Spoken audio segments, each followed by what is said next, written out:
All right, guys, here we have the barbell deadlift, the foundational piece of functional exercise.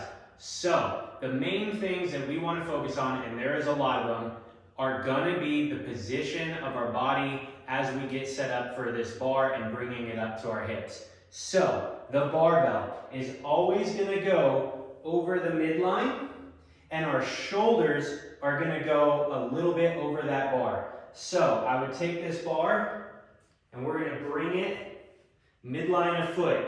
When I go to get in position, I definitely don't want to have my back parallel to the floor. What I want is my knees just a little bit forward over the bar, and then also my shoulders a little bit over the bar. We don't want to be down here. That's going to be more of a squat, and we don't want to be too high because we're going to load our back. Now, keep in mind, everyone's leg anatomy is going to change the height of their butt, but relatively, you're going to have your knees a little bit over the bar, and that bar is going to stay center line of the foot, shoulders slightly over.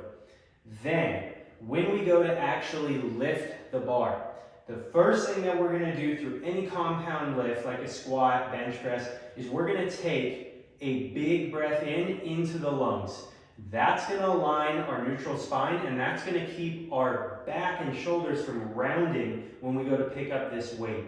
Another thing you're going to do to protect that is you're going to take your hands, and I want you to lightly break the bar like you were bending the bar around your shins. Don't overemphasize that break, but just a light break. That's going to lock in our shoulders into position.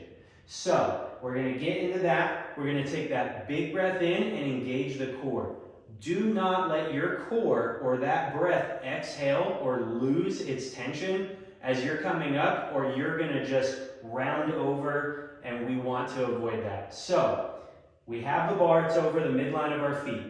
When we bring this up, we want this bar as close as possible to our legs through the entirety of the movement. That's going to give you more leverage. So we're going to come down. We're going to have our hands outside of our feet, and our feet are going to be about hip width. So from here, I have my knees slightly over the bar. I have my shoulders slightly over the bar. We're going to take that big breath in, engage the core, and then I just want you to drive through your legs and don't let this butt come up. We want to keep it there. The goal is to drive our feet through the floor, and as we get past the knees, all you're doing is extending at the hips. You're just driving your hips forward. And then when we go down, you're going to push your butt back and just let it down. From here, reset every rep. Knees slightly over the bar, shoulders slightly over, and we're going to drive our feet through the floor. Big breath in, core engaged. Just like that. All right, guys, be very safe with this exercise. Do not go too heavy, and enjoy.